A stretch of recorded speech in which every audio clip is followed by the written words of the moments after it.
those men killed my father, and that I have been branded by a fringe group as a Taliban sympathizer is absurd, but it's hurtful to my family and particularly to my mother, and I hate that.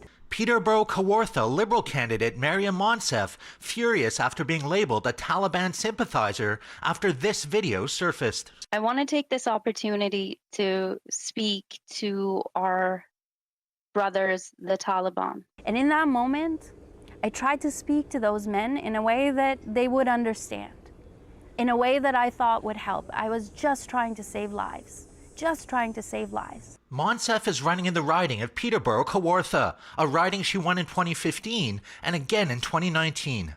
The riding of Peterborough-Kawartha is a mix of urban and rural voters. It's home to roughly 120,000 residents. And when it comes to federal elections, the riding has a reputation to act as a crystal ball. People here are pretty proud of the fact that the riding is a so-called bellwether riding.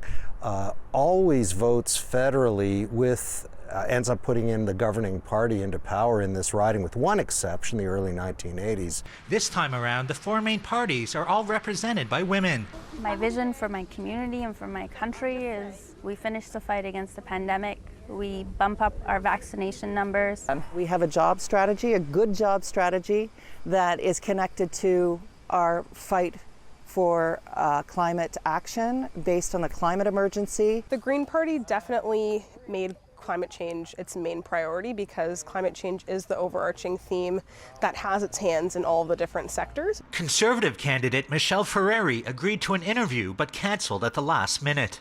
The four women representing the four major parties do have one male contender in the mix. A candidate for an upstart party that is being noticed for attracting anti-vax supporters to its cause. Paul Lawton, representing the People's Party of Canada. And we will ensure freedom from mandatory vaccines and vaccine passports by opposing these mandates and other authoritarian measures imposed by provincial governments. While candidates hit the home stretch of the election campaign, there's another pressing issue shoppers at the local farmers market have top of mind. Healthcare and the opioid crisis is a major thing in Peterborough. Dylan DeMarsh is on the front lines of the opioid pandemic, devastating the city's homeless population.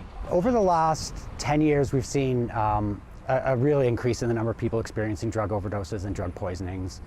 The last 3 years have been a major escalation. As summer turns to fall, farmers here at the market and Canadians across the country are preparing for change.